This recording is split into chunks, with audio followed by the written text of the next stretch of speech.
Right. As I said, today's day school is about data modeling and databases uh, and introduction to Octave. As I see now, some of you have not participated the lab 2. In the lab 2, there is a part in Octave. Octave is a simulation software where you can use for numerical computations. So in today's day school, I will briefly touch on Octave uh, and how to do few simple things with Octave. And then I will go into introduction to data modeling and database management. And then ER diagrams. That ER means entity relationship diagrams. And finally, normalization. In your assignment, we have only one assignment in this course. So your assignment is mainly based on this data modeling and normalization part. So that is why we wanted to have this, even the repeat day school, so that you would be in a better position to uh, answer the assignment one. So by next week, Monday, most probably we will upload the we will group you and upload the assignment one. There are about, I think there are about 900 students. So we would be grouping them you again for the assignment one uh, to 18 groups. So please get whatever the question that is given to your group and answer it. So answering mostly will be done through the Moodle class, and when there's a diagram to be drawn, that is the entity relationship diagram, you can draw it on a piece of paper and then take a photograph and upload it. In case that it may be a bit difficult to draw diagrams with if you don't have a computer, and even if you have a computer, you have to be familiar with the design tools if you're going to draw it in computer itself. So it would be more easy or much easier if you draw by hand, take a photograph and upload that.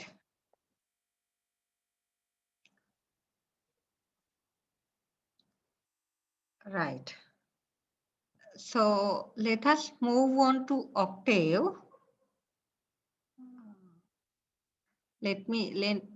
Excuse me for a minute. Mr. Neil, can you see whether the recording is been done, right? Yes. So it is recording now. yes. Now, Octave is an open source language to compute numerical computations and do graphics easily. Maybe you have heard of MATLAB, especially those who are in mechanical engineering, electrical engineering, electronic, mechatronic. The students who are in these fields, you will be asked to do computations using MATLAB. MATLAB is also a numerical tool, but it is proprietary because you have to have a license to use it. So in contrast, Octave is open source where everybody can freely download it, install in your computer and use it. So there are many different types of built-in mathematical operations that Octave supports.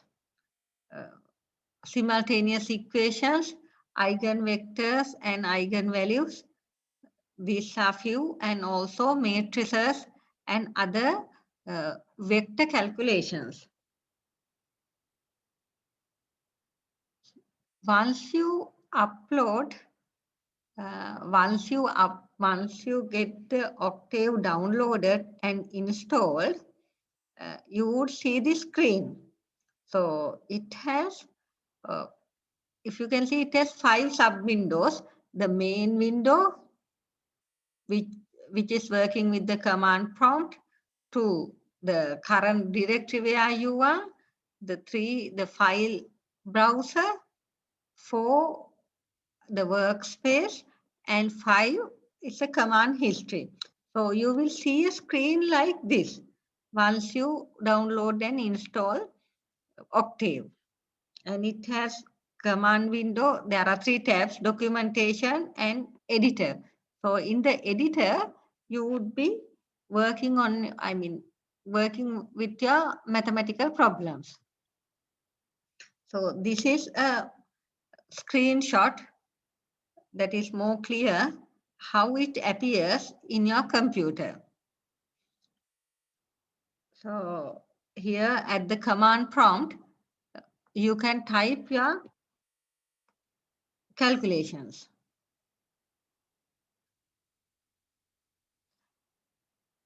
I think you must have had some experience in programming because you have done lab 1. So in lab 1, when you are working with C, to type the program, you needed an editor. So like that, if you want to have few sentences or few lines of equations, then it is much easier to use the editor inbuilt here. For that, you need to go to the editor tab. And the current directory path tab, that you can see which directory you are in, where you have to save your files, whatever the, if you are typing in the editor and want to save it as a file, as a simple program, then where you are going to save, and when you are going to open the saved files, you would not need to know which directory your file is in. Then the file browser, where workspace, and the command history. Command history would be very useful if you are, when you are typing the same thing again, you can go get the command history, this facility where your earlier typed commands would be recorded.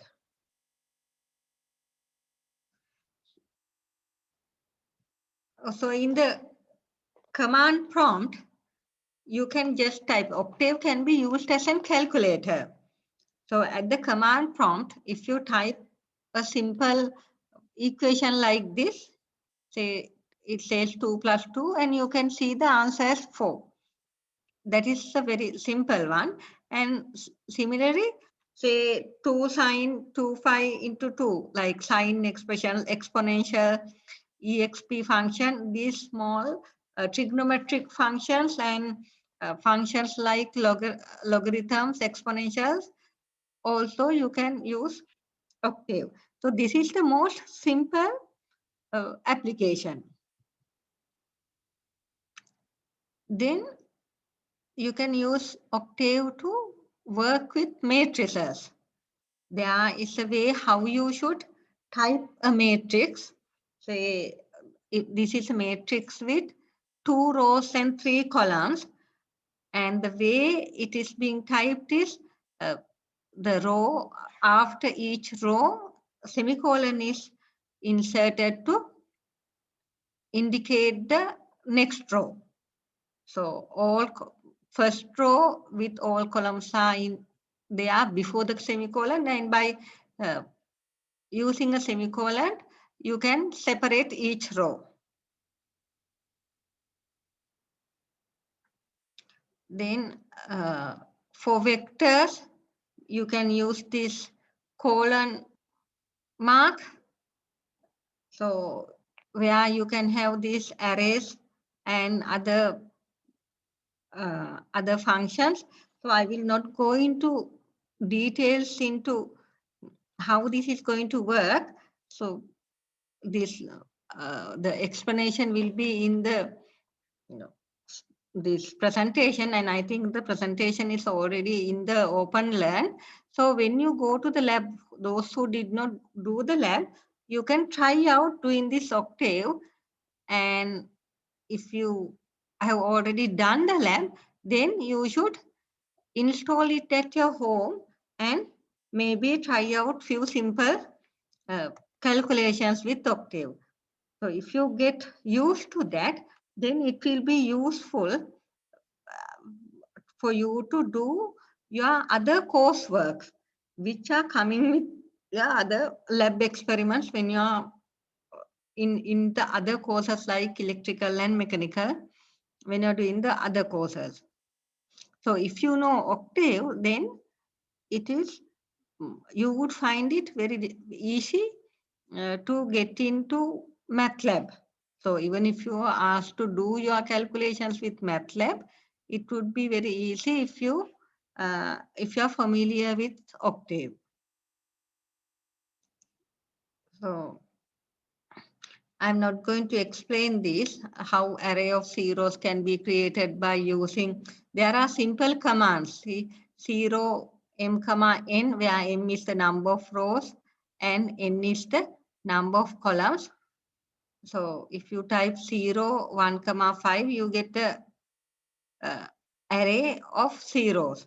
So like that, there are few simple commands, and if you want to do matrix multiplication, how to do that? First, you have to get the first matrix in, the second matrix in, and then give the command like m1 dot and multiplication symbol and m2, and you would get the answer. So there are, in the presentation, there are few screenshots as well, how it really appears when you are really in the Octave itself. Then you can use Octave to draw simple graphs, sine graphs, other cosine graphs, or any other trigonometric graphs, and as I said earlier, maybe logarithms and exponential graphs as well. Only thing is you have to get to know, you can look at the help file and get to know these command words like plot. Now the plot command is used to plot graphs. And then maybe you will have to give the angle and XY coordinate. So how these things are given, you will have to look at the help or the whatever the documentation that comes with it and practice it. Right. So let's move on to the next part.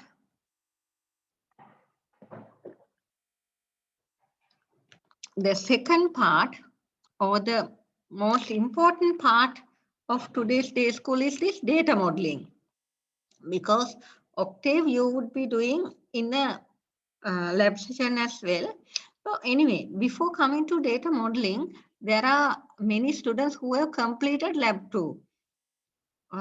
Do you like to say anything about Octave, whether you did it at the when the lab is done online, whether you installed it and did at home, or how did it happen?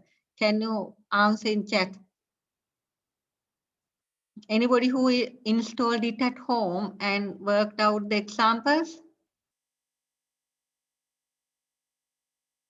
You can type on the chat. Or if you like, you can unmute and say even.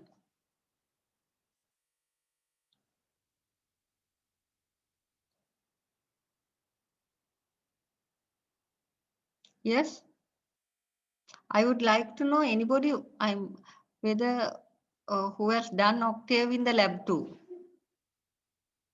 Are there Colombo students and Candy students here? Yes, madam. Yeah. So where are you from, Colombo or Candy? බදුල්ලේ madam මේ වුණාට මං නාවල එකේ තමයි register වෙලා ඉන්නේ. හරි. එතකොට ඔයගොල්ලෝ lab 2 එකේ කරාද Octave? ඔව් මිස් ලැබ් 2 එකේ කරා. නේද දැන් lab 2 එක මිස් කරනකොට දැන් ඔයා තනියමනේ Octave එක දාගන්න ඕනේ. දැන් එතකොට කම්පියුටර් එක දාගෙන කරලා බැලුවද? මිස් මට ලැප් එකක් නම් තිබුණේ නෑ. මේ මිස් කරන එක තමයි බලාගෙන හිටියේ. ඒක තමයි. එතකොට එහෙමනම් දැන් එහෙමනම් ඔයගොල්ලෝ එතකොට lab 2 test එක කොහොමද කරේ? ටෙස්ට් එක කරන්න මිස් මේ මම ලැප් එකක් හොයාගත්ත ඒ දවසට විතරක් මේ කියන්නේ ළඟ ගෙදරකින් ඉල්ලගෙන. හරි.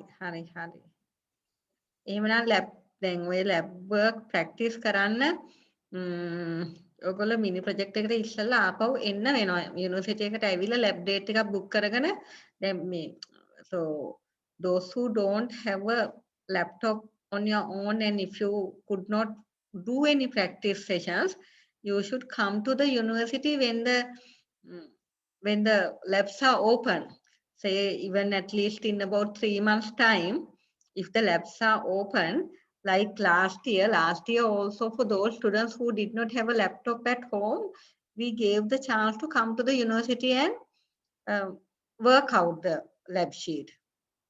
So anyway, Jaffna and particular centers, they will be catering for those students, and Candy Center would also be there, and Colombo also we will make a kind of a lab schedule. Then even if you have completed lab 2, if you are not very familiar with C programming, please come and do the lab sheet again. Are there any students from Matara?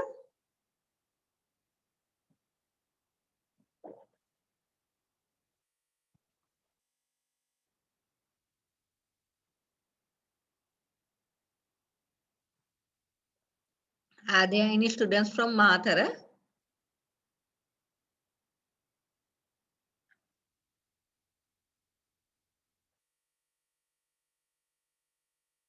Yeah, now some students have written in the chat that you have not completed lab 2 at Jaffna. That is okay. Yeah, so Jaffna, I know we have to give a lab session. So, and we were informed that maybe in Matara also we can give a lab session. So we'll try with, anyway, we need to have a count of students who need to come to the lab. Maybe we will have another questionnaire in the Open Learn asking for your details. There, please write whether you need to come now. Even if you have got the marks for lab 2, with those who have done lab 2 and there should be 2 separate groups. Those who have already done lab 2, but those who want to come to the university to practice the lab, because there's the final project coming. Sorry, not the final project, final mini project coming, and before the final exam, you should be familiar with C programming. So I think what we should do is maybe we'll get a list of your names who need to come to the university. So I see there are Matra students also. Yeah, we'll try to get, but we need to have a list. So say even after 2 months, if the university is open, then as soon as possible, we have to get you to come in now. We can't get lot of students together. So we have to get you spaced out and ask you to come to keep the distance and all. So we'll see, we must have a list of names. So we'll try to do that. Right. Now let's move on to data modeling.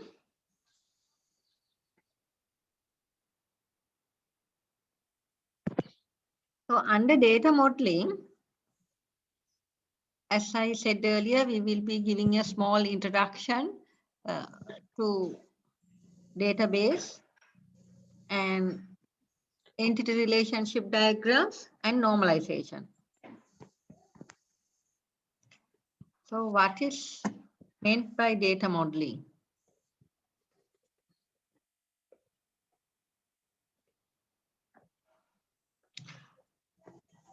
Can you see this example? Now, in the example, it says Sandali Karunaratna and some registration, some number is there. We don't know what this number is. So if you just see a name like this and a number like this, it has no meaning. When there is such a lot of data without being formatted, we can't figure out what it means. But if we say Sandali Karunaratna is the name of a student and what the number down there is the registration number of that student, then it has some meaning. Then the name and the then the number there has a meaning. So if there is a meaning, we call it information. So that is the difference between data and information. So it is not, you would see, it is not much of value having data. If they are formatted properly and if they are in a meaningful way that we can access it easily and use it, then we call it information. And that is when we can get the data for our applications or our everyday use. If they are properly formatted in a way that we can use, right? Then the other issue is, how do we store data? We have filing cabinets. If it is a hard copy or the set of papers, we can keep that in a filing cabinet. And there could be spreadsheets. And in the computer, there are folders where we put in separate files. And there could be ledgers if it is an accounting thing, list, or piles of papers on your desk. So data is everywhere in these places. But is it useful? It may not be useful if it is not kept in an organized way.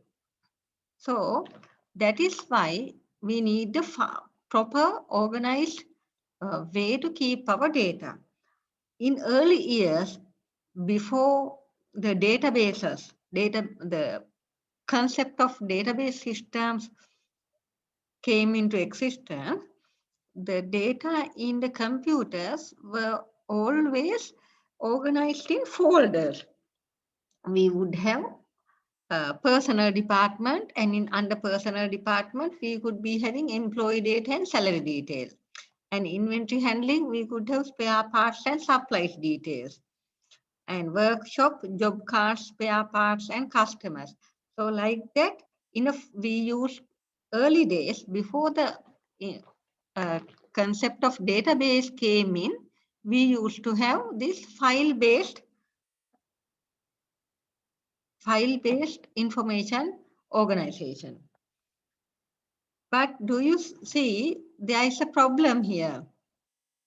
Say, in the personal department also there could be employees, but there could be employees in the workshop also. So the same file that is in the personal department will be in the workshop file as well. And if some employee changes his address, then you have to change it in the personal department as well as in the workshop department. And when you have to do even a small change in 2 or 3 places, you may miss it. And so the actual address may be wrong in some files. So like that, there are disadvantages of having file-based approach. One is data redundancy. Data redundancy means same data is being stored in different places. And concurrency access is accessing it at the same time. So different people would be accessing it from different places and changing it. And then there is a problem of integrity, whether the proper data is kept. Data isolation. Data isolation is if, say, the data that we have in Colombo Center may not be accessible from the Kandy Center. So we could be having a lot of data in our Colombo office, but that is not in the Kandy office. Then the data is isolated. Data sharing is not there. With the file-based approach, the other problem was the security problem. How to make it secure? So since there were so many advantages, that is why in the software development field, this database concept came. Now we have databases. It is a very good concept and very easy, and it has a lot of advantages, like we can have a shared collection of related data that could support the particular activities of an organization, and it addresses those problems here. Now, data redundancy is not there, because if we have one database in the organization, whether it is from Colombo or Kandy, we can access the same database.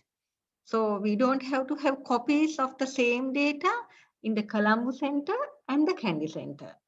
And then this data isolation problem is also not there, because since data is shared, everybody from anywhere in the country or any other office can see the relevant data.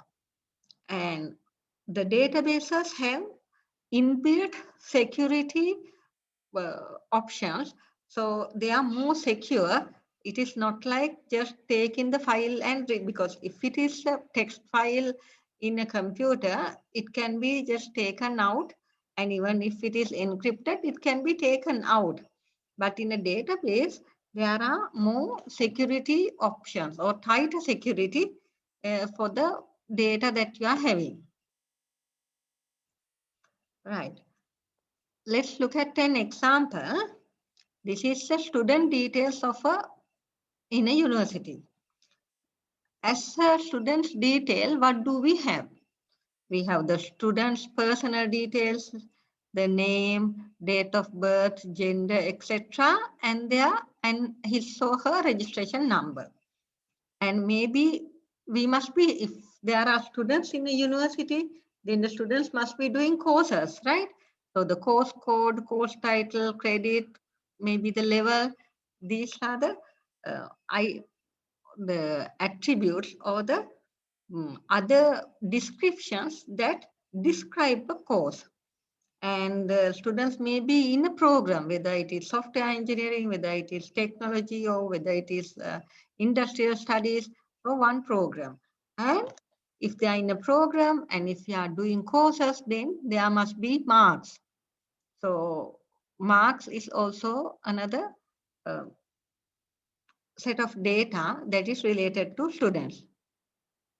So if all these are in a database, what you can see is now these data can be shared over the separate divisions in the institution.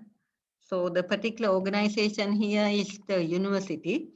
So the student details can be in the finance division, can be accessible to the academic staff to enter marks, and can be accessible to examination division. So there would be many entities that these data would be shared with and related. They are all related to each other, and we need some relationship. So if we just have student data only in students' personal data, then we must find a relationship to relate it to marks.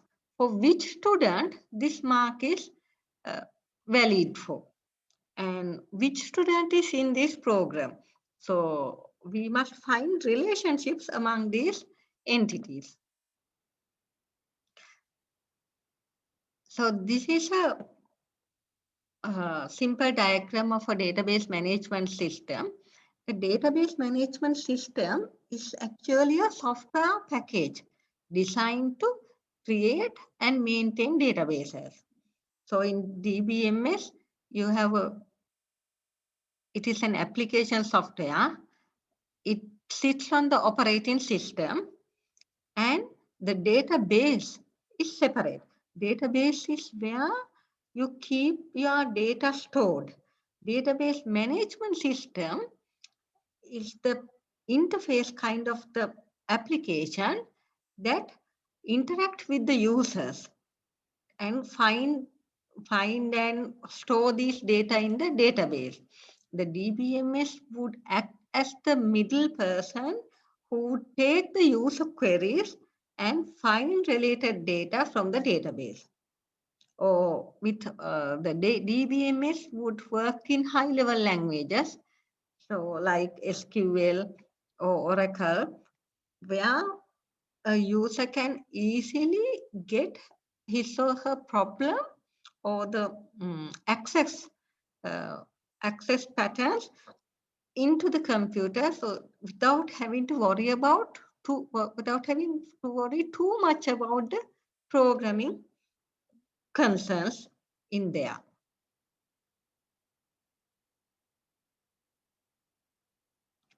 So as you see today, database management systems are an essential part of any enterprise. So there could be hundreds of examples. Here is a few: the university database, credit card processing system, airline reservation system, banking system.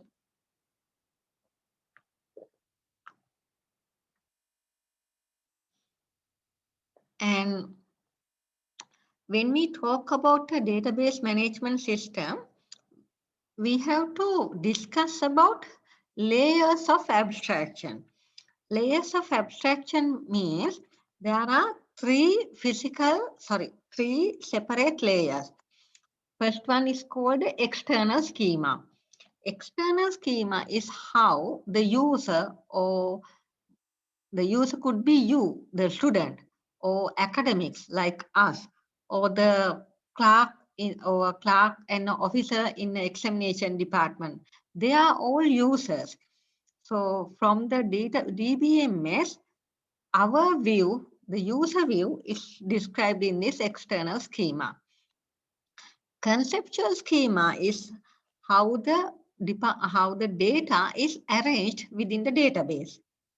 And the logical structure. So when you are learning data modeling, what you are going to do is actually defining this logical modeling. And then the physical schema, that is describing how the files and indexes are used.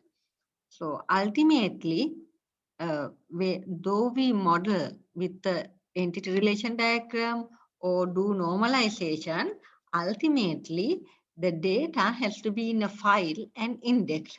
So in this course, we will not go into the study physical schema, or we will be in this conceptual schema and the external schema, how the views are being done.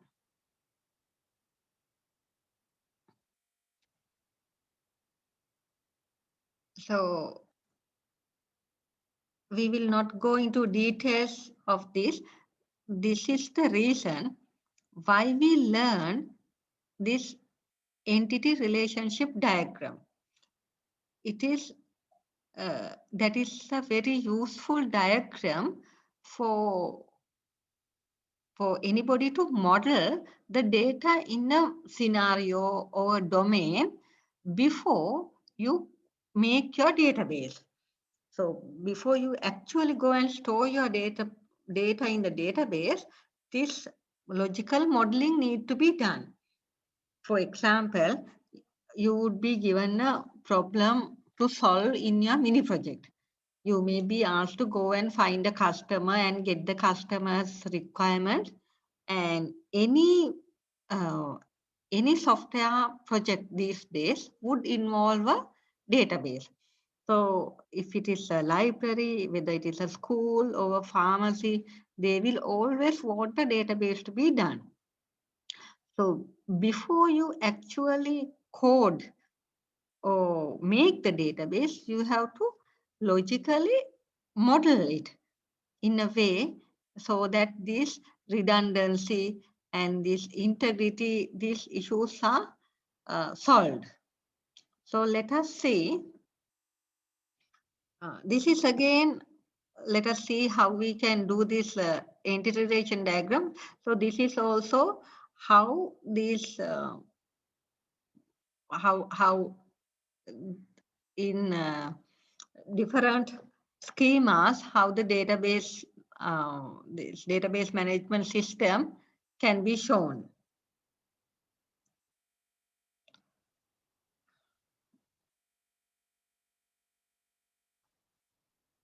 So in the concept, I said the entity relation diagram, and one step above the entity relation diagram, we call a relational database.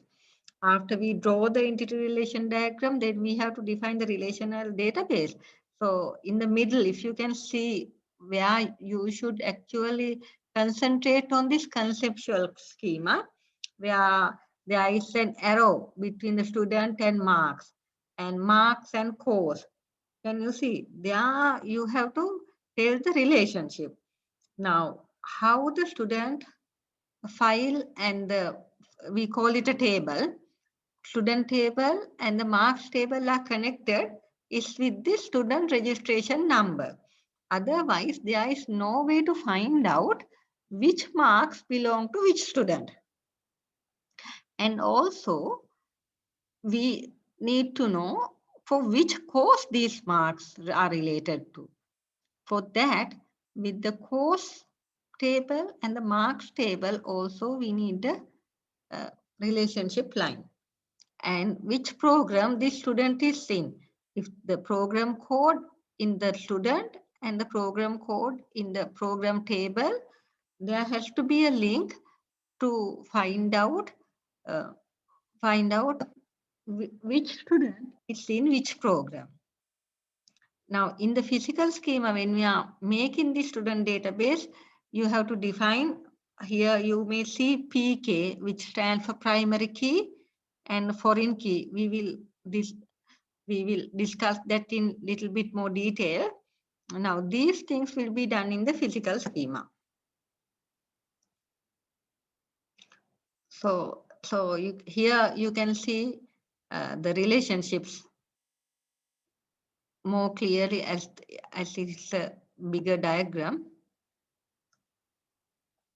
Right. Here we come to the real matter or the core of the data modeling. There it says a student may register for 0 or more courses.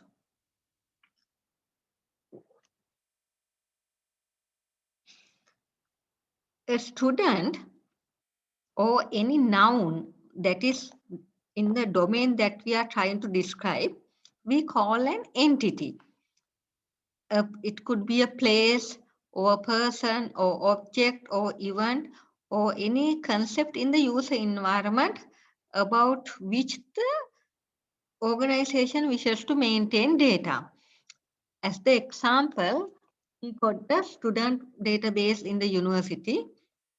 So what are the entities in this scenario? It could the student, the course, program, all these are entities.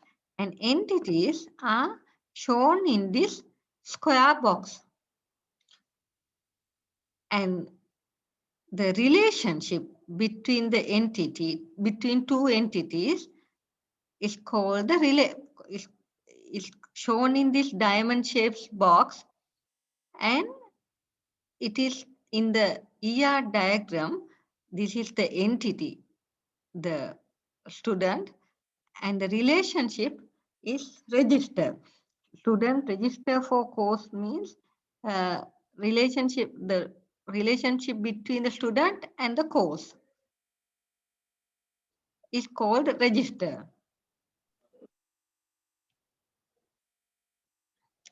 Then this is more about entities. As I already said, entity is an object in the real world with an independent existence and can be differentiated from other objects. An entity could be a physical existence, a lecturer, a student, a car, a physical existence, an object, like with conceptual existence. It is not, now physical means you can see, it is a person or some a thing that you can see, which we also call tangible. Or it can be a concept like a cause. A cause is not tangible. You can't see a cause, but the cause is there, right? Based on the course, you are getting the course material, you are getting the course code, course title, and marks. But is it a physical thing? It is not tangible, right? Only the other uh, descriptors that describe the course you can see. It is similar to a job. You must be having a job, but can you see the job? No. That is why we call it a conceptual existence. And each entity is described by a set of attributes. For example, a student you can describe by name, address, gender, age, maybe telephone number, email address, program code. These could be more attributes. This is how you draw the entity and its attribute in the ER diagram.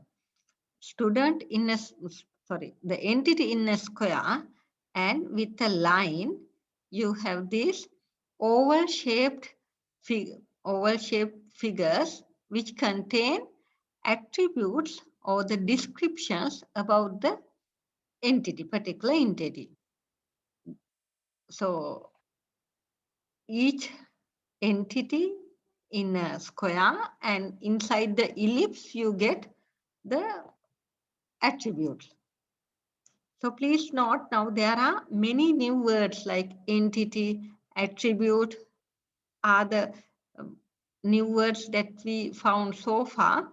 But when we go further, then you will come to hear about foreign key, primary key.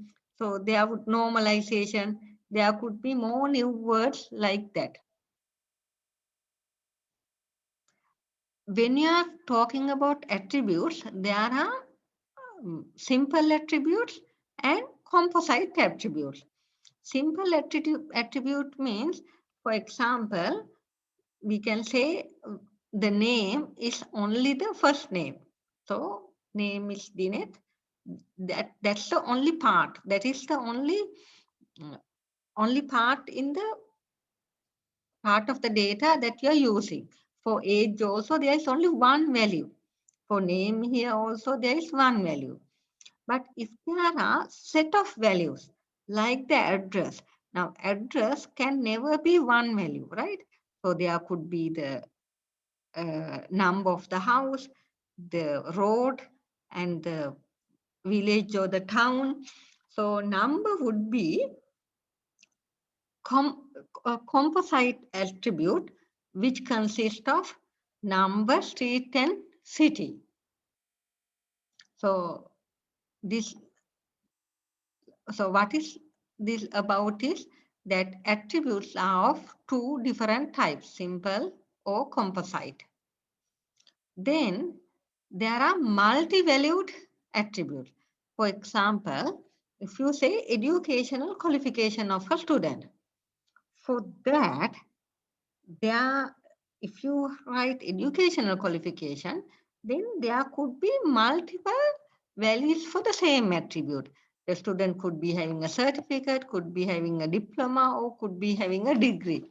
So if there are multiple attributes, we call it multi-valued. Multiple values for the attribute, we call it multi-valued attribute. Then there are derived attribute. Certain values calculated from other attribute. For example, if we can ask only the birth date of the student, but based on the birth date, we can calculate the age anytime during the student's stay in the university. So when you are registering instead of asking the age, the application forms would ask the birth date because age can be calculated. So that kind of attributes are called derived attributes. Then we come to a very important term called key. An attribute or a group of attribute which can be unique, which can be used to uniquely identify an individual entity is called the key. So there are many types of keys.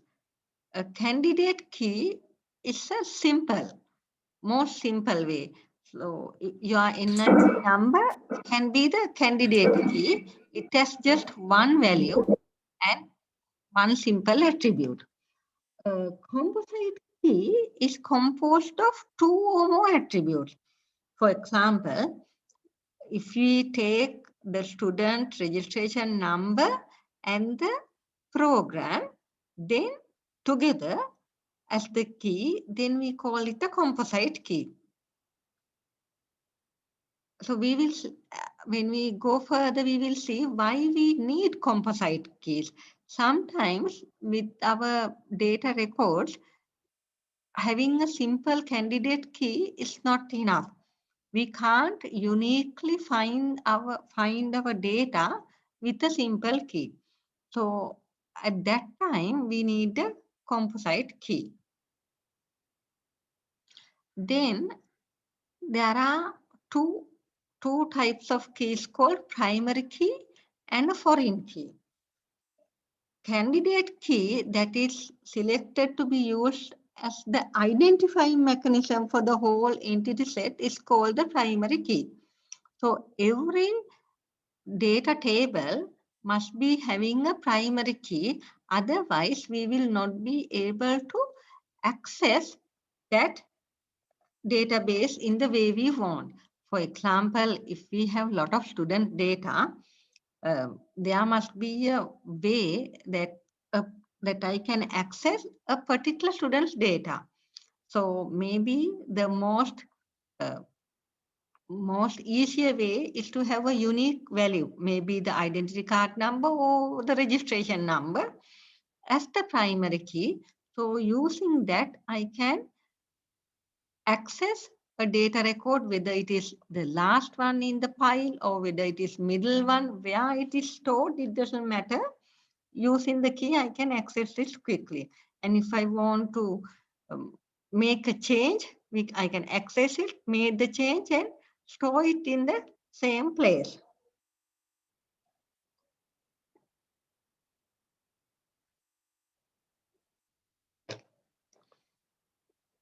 Then the primary key could be a candidate key or it could be even a composite key. So that definition of candidate key and the composite key is separate, and the primary key could be either one of that. Then let's see what a foreign key is. A foreign key is the primary key of one table being inserted in the other table. So if there are foreign keys, both foreign key and the primary key must be of the same data type. Let us see if in an example, this is the full database. Now, let me go back and I can show you the foreign key. Now here, in the student database, student registration number is the primary key, where we uniquely identify the table. And okay, marks also, it is a student key. Let's see, we'll go to this example. In the course code is the primary key. But when it comes to mark table, course code is called the foreign key. So without the course code, we can't find out the marks of a particular student from the course table. So course code is a foreign key in the marks table. And similarly, if you look at the program and the student, now in the program, P code or the program code is a primary key, but in a student table, P code is a foreign key, where we can use it to access the or find out the program name of the which student is registered to. Right. So this is the full data table that we have been discussing so far. You can see the table name. Table name is called student. And there are attribute names, registration number, name of the student, date of birth, gender, address, telephone, all these are attributes. And then there are field names. The attribute name cannot be the field name. Now it depends on the database software that you're using. So you can't, when you say date of birth, there are spaces. So when you are having field names, you can't have spaces. You may need to have an underscore. And it is not convenient to have very long variable names like date of birth. So because of that, we have simple names as field names.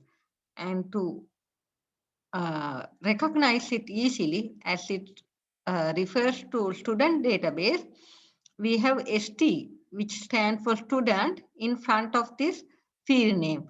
ST name, ST DOB, ST address, like that. And then under each attribute, we must define what kind of data we are storing. Now, the registration number could be integer. Then the name could be character. Date of birth would be of date type. And the gender, if it is just one character, it could be of character type. Like that, we have to define what data type each field should be. And the length of the field, whether it is one character or 45 characters like in the name. If it is integer, we don't have to specify it unless I think, yeah, here it is specified 4 and 10 for the telephone number. We have to say the length of the field, but I think integer it is not necessary to specify it. So each column in this picture, you can see there are rows and columns. So the rows, which here, if you can see the numbers 1, 2, 3 up to 6, these rows are called records. And the fields are like columns, which are called fields of the data table. So you would see in the bottom of the screen, these attributes are described more like PK is for primary key. Registration number is assigned as the primary key in this table. And P code is assigned as the foreign key. Foreign key is a primary key of another table, which we have to use to access or keep the relationship between the two tables. Right. So as we described, relationships hold the entities together. And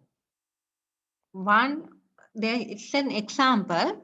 One student can get many marks for many courses. As the one student may register for many courses. So when we are discussing about relationships, there is a value called cardinality. Like, what is the relationship? One to many or many to many? relationships are there. So one colon M means one to many. That is, one student may get many something, maybe marks or whatever. And M to N means many to many. That is, many students can be in many courses. However, there is a bit of difficulty when we are going to use these many to many relationships.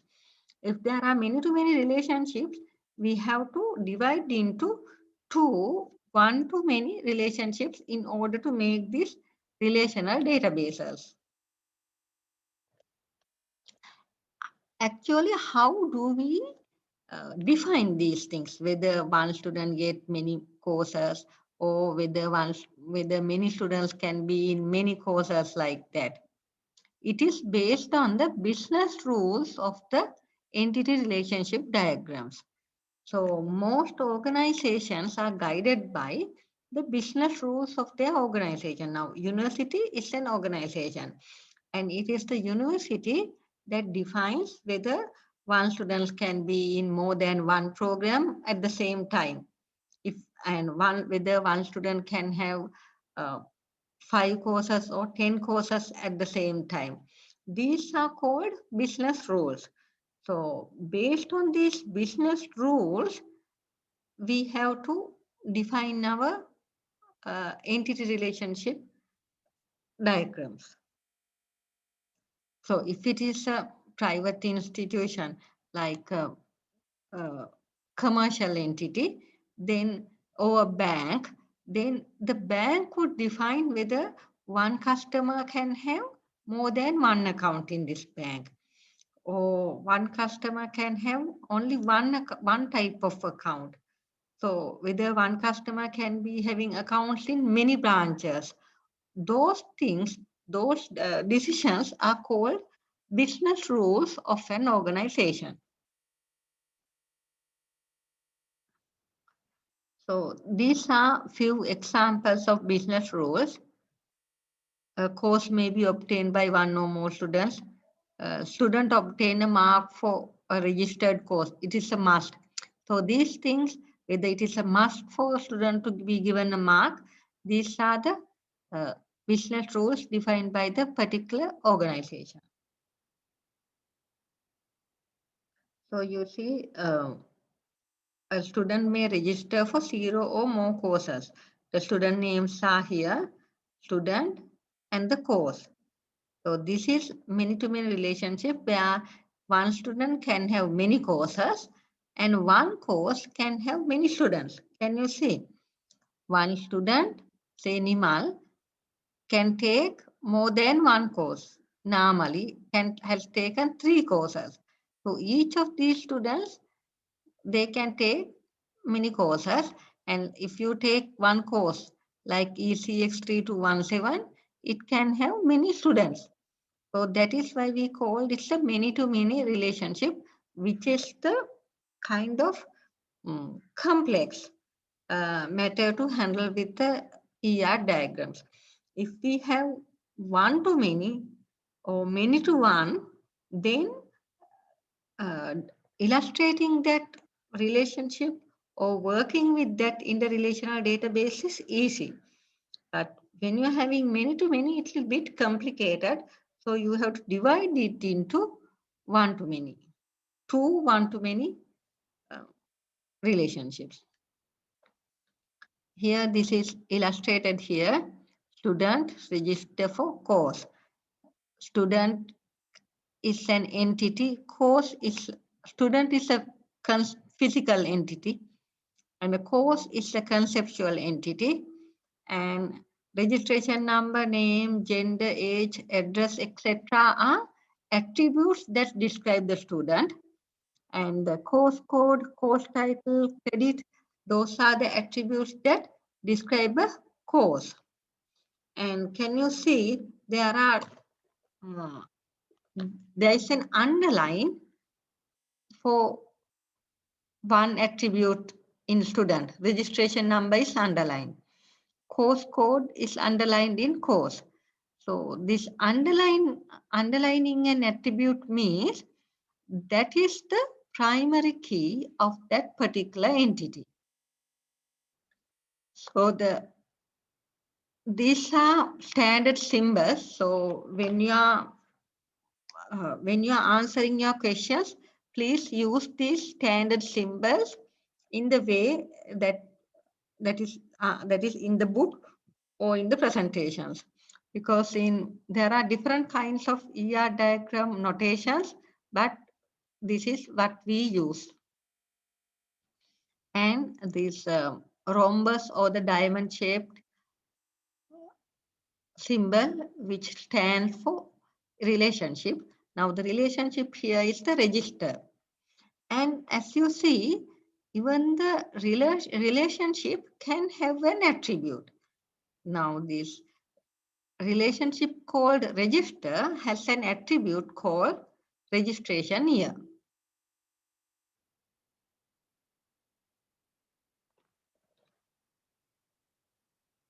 This is again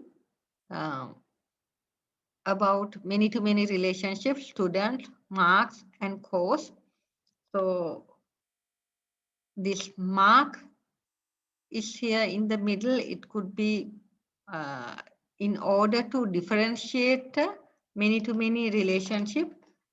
We have inserted mark here. I don't think it is very clear at this point. We will look at it when we are working more on the relationships. We'll go there. So this is as similar to the other example that I explained. There you got student and course. Here it is the mark sheet that is the relationship between the student and the course. And for the mark sheet, there are many attributes: registration number, course code, registration year, and the mark. And if you can see here, there are 3 attributes with the underlines. So that means all 3 attributes are taken as primary keys when working with this mark sheet.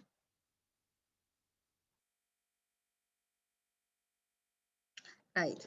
Here, now we have come to an exercise. So what I would like you to do is take a pencil and a pen, and you can try to draw a small ER diagram for the given scenario. Now this scenario is about a spare parts supplier. Say it is related to a car sales company maybe, and where the supplier has a supplier's code and a name. That those are the attributes.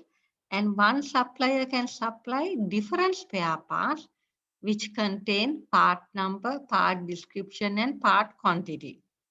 So you see now in this scenario, we are identifying what are the entities.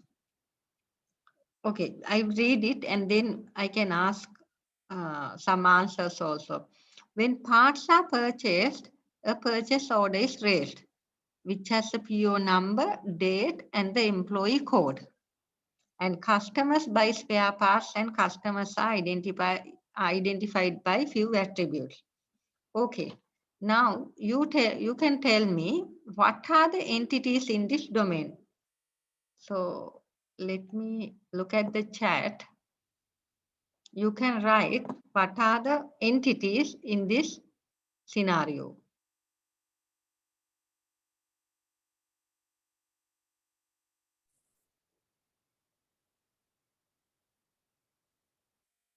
Yes, can you? Yes, supply name, good. Supply name. 2 students have written supply name. What are the other attributes?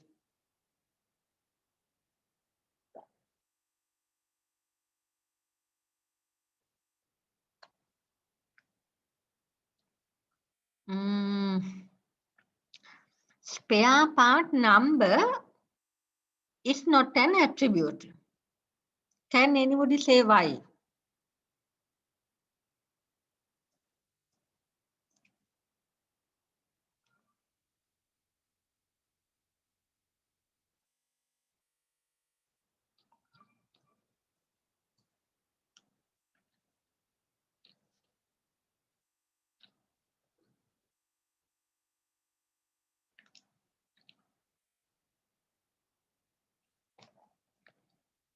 supplier code is also not a attribute. I am asking at now.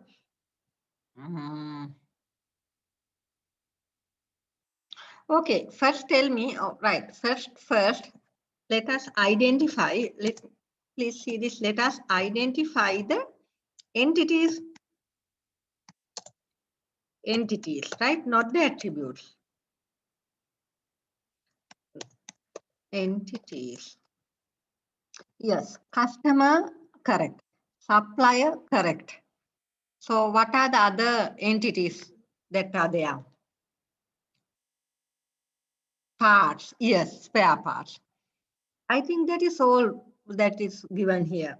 We have the supplier, spare parts, and customer, right? Now, for supplier, what are the attributes? Now, those students who got it wrong, you were writing attributes, not the entities. Attributes are there. Yes, someone has written purchase order. Very good. Purchase order is also one entity that many of us overlooked. So there are 4 entities. I was going to say attributes are the things that describe an entity. So, for example, let's take purchase order. Now, what are the attributes of the purchase order, or what are the things that describe the purchase order?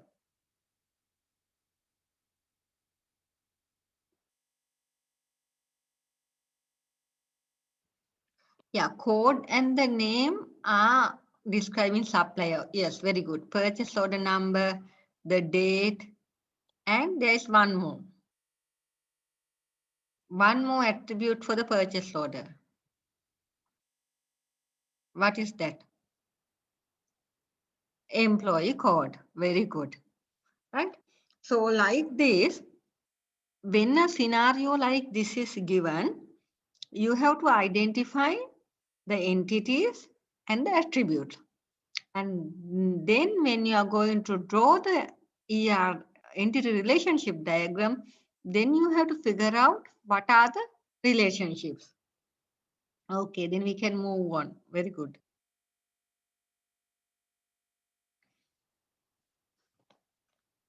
Right. Okay, the next section is about normalization. Before that, I will show this again. So this is what we call the ER diagram. So in this slide set, we don't have a bigger ER diagram, but it is in the book. Have you all got the book one? Now, there may be many who have not got the book, right? In the, at least the Colombo students, did you get the book one? How many are there without book one?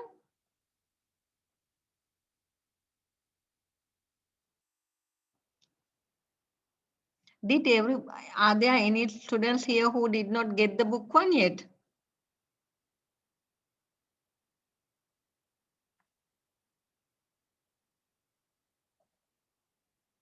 Okay, okay. This lesson is in the book 2. Yes, book 2. Has anybody got the book 2?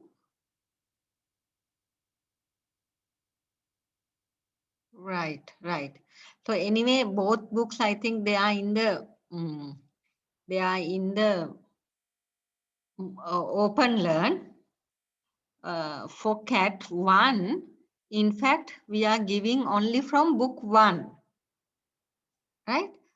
Book 2 is not coming for Cat 1, but now your assignment will be there. Assignment and the Cat 2 will be from book 2.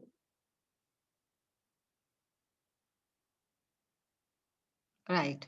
Okay, we will move on. So for the question, I think there will be a Cat 1, and how the Cat 1 will be done will be discussed next week.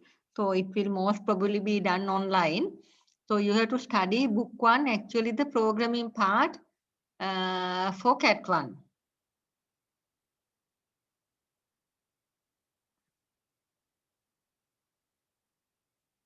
So I would like to suggest there would be this algorithm part as well.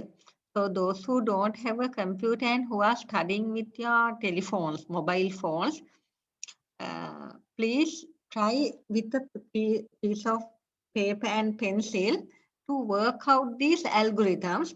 And even if we give a program, that would not be a very big program. In the program, the main thing we would be looking for you to, we would want you to do is to figure out how to solve the problem using an algorithm. Right? There will be usually in the CAT we have MCQ questions, lot of MCQ, multiple choice questions, and there will be one program and one algorithm. That is the normal format, like I think the last year how it was done. So even if you are not having a computer to practice, go through the book and try to get this programming concept into your head so that you can write even a simple. We will not be looking at these small syntax errors. The main thing you have to do is understand how these while loops, if then conditions, or the nested if conditions, how these concepts are working. So that is part that would be tested. So if there are simple spelling mistakes and simple syntax errors, we will not be looking at the CAT paper. Right. So anomalies means there are difficulties when you have many data items in one table. If you can see this example, a lecturer, that is an entity, is described by the ID number, name, address, salary, department, building, and phone number. Now, if all these attributes are in one table called lecturer, there are there are few problems that can happen. One thing is, for each lecturer, this department name would be repeating. So, or every time any lecturer is added, the department name has to be correctly done. So for for each and every lecturer, the ID would be different, right? Name would be different. There would be a separate address or salary for etc. Telephone number. But say if you take everybody in maybe electrical department, then the same department. So there is one data item that is being repeated. And in the other hand, assume that we are going to make a new department called maybe transports and logistics department. But now at the moment, we don't have any lecturers for that department. Then what would happen? We can't have a new department formed without a single lecturer. But it is not practical, isn't it? The university must be able to make the department first and then recruit lecturers. So if the data is handled in this way, there is no way you can have only the department without the lecturer. So that is called, this kind of problems are called insertion anomaly, that you cannot insert certain things due to the way that data is organized. Then there is another anomaly called deletion anomaly. Say we created a new department called transport and logistics, and only one lecturer was there, and that lecturer decided to resign within 1 month. So if that lecturer goes, then all the information about the department also will be lost, because all department information, the building and maybe the which floor it is, they are all related to the lecturer. So we can't delete the last lecturer without making a problem to this data table. So that is called deletion anomaly. And say for one department, the building needs to be updated because it is in a separate site. Then for all the lecturers, we have to go and update the department's building site. So that is called, then that problem comes when updating one field in this set. So these three anomalies, insertion, deletion, and updation, these problems makes us to move towards a new concept, another concept called normalization. That is where we come to our next topic, which is called the normalization of data. It is a formal process and it is based on functional dependencies. So instead of having all the data in just one table, we would be dividing the data into chunks of tables, so that is more manageable. If you take a look at this, here we have a table with student details, registration number, name, program code, program name, and all the courses the student is taking, and the registration year, and the marks that the student has taken. So for the first three lines, the data is about the first student. Then the next two lines are about the next students. The third line is about the sixth and seventh line are about the third student. So as you see, this is a table without going through what we call this process of normalization. As you see, all these anomalies like repeating, and if we delete, the disappearance of data will happen if we are going to keep all our data like this. So to avoid that, there is a process that we do. Can you see, for each student, separate 3-4 lines come because of this course details are here. So in the normalization process, the first step is taking these repeating lines out. That is called first normal form. So instead of having all these data together, we separate data about the student and the program and the code. So the simplest way to separate would be like this.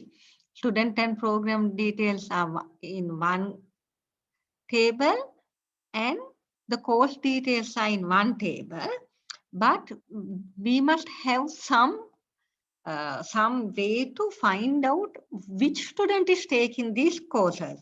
So we must have the registration number also with this in the other table with the course code. Is that clear? Now in here we have the registration number, name, and the program code and program name. But if you have only the course code, name, registration year, and marks, then if without registration number, there is no way we have to find out for which student these data are related to. So anyway, the first normal form, the first step is to take these repeating records out and separate the two tables. So here also we are running into a problem, right? We want to make sure that each data item in this table depend on the primary key. Now here registration number is the primary key for the first table. And let's say for the second table, what could be the primary key? For the first table, as you see, with the registration number, you should be able to find out other details. But with the registration number, can you extract details of the second table? What do you think the primary key of the second table could be?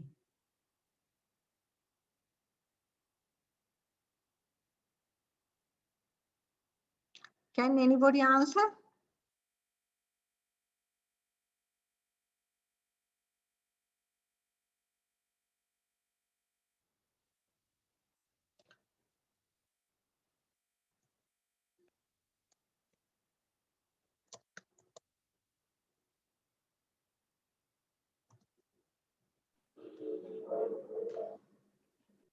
Yes, one has said code, but are you mean the code?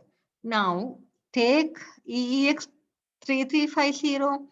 Now this code is there for registration number 1111, and it is also there for 2276. And how can we uniquely extract the record? Any other guesses?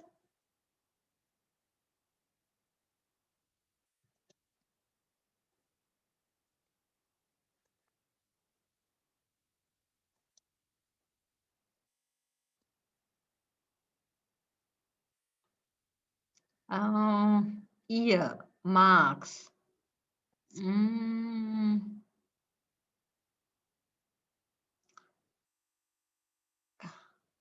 Registration year. Now, can you see if you take registration year, now in 2016, there are many courses and many students. If you take marks, it is not unique at all. Unique means now it is kind of a data that you can identify a record. Any other guesses? Yes, registration number and the code. Very good. With the registration number only, you can't extract any record. With the code only, you can't uniquely identify. But if you take the registration number and the code, then you would get a unique key, isn't it? So this is, since there are two candidate keys or two simple attributes, it becomes a composite key, and the primary key in this table would be the registration number and the code. Right. Even here, you may see the data a bit cluttered. So there is another step called the second normal form, where we can make it look better. For example, we can take these course names out. If in the second normal form, it is called, if the data tables are in the first normal form and all of its attributes depend on the whole of the primary key, then we say it is in the second normal form. For example, now the course name electronics depend on the course code. Introduction to computing depend on the EX3360, the course code. So this attribute, there is only two attributes. The second one depend on the primary key, which is the course code. In the table in the right hand up, then it is the registration number and the course code. Based on that, you can find the registration year and the marks. In this table, you have the registration number, name, course code, and the program code and the program name. So if you can remember what we did in the first normal form, we removed the repeating groups. In the second normal form, we separated the tables in a way so that all of the attributes depend on the primary key. And if this is not the end, then there is another normal form as well, the last one that we would be looking at, which is called the third normal form. In the third normal form, what it says, every non-key attribute in the second normal form depend on the entire primary key. Now, here what happens is, the difference is, now if you can see, there is no difference in the course table, no difference in the marks table. The difference has happened in the student table. Here you can have the program code BT. Now this, for this student, his registration number, he has this particular code. The program name also for this particular student, that is fine. But there is interrelationship between the program code and the program name, because program name internally depend on the program code also. It is, I mean, even if it was there, we could have identified it as has a relation to the particular registration number. But this interdependency also we can take out, so that we can simplify and make our tables look more clear. And it would be helpful to have it a very clear set of table if we make it to third normal form. See, if you, we have only two programs, right? BT and BS. So the name could be in here in this very small table. So we can get this 2-letter code and take only that for the student table. So if the tables are like that, in the like this in the database, where there are no repeating groups, if every non-key attribute is depending on the total primary key, we call that this set of data tables are in the third normal form.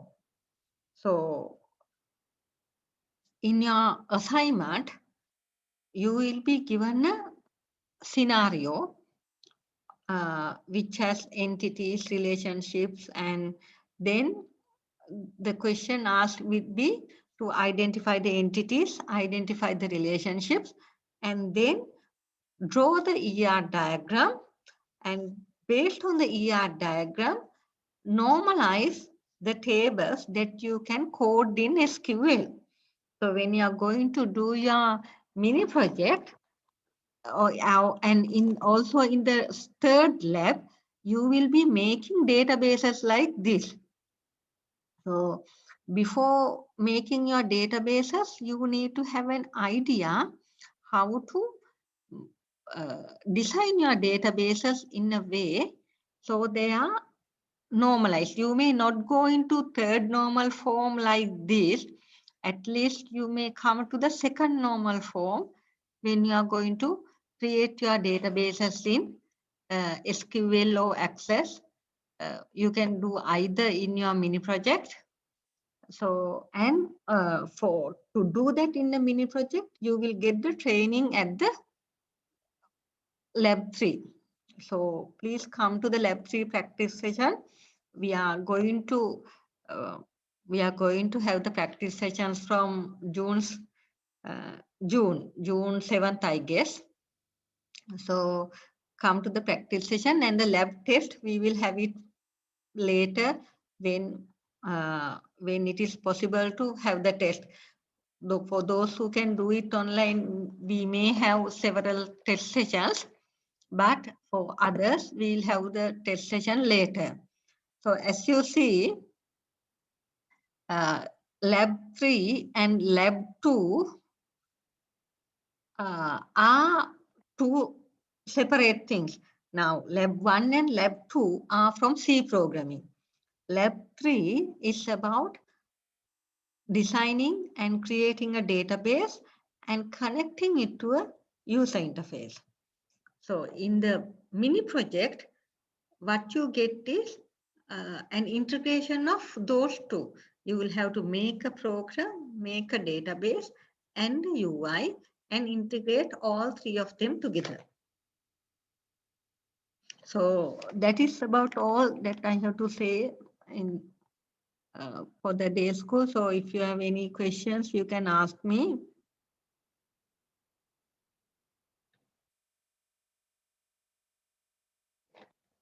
Yes.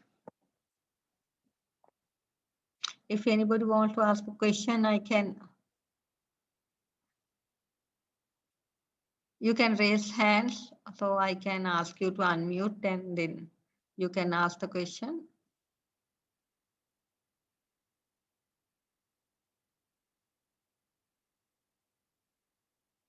By the way, how did you get to know about the day school today? Now I think I will stop the recording.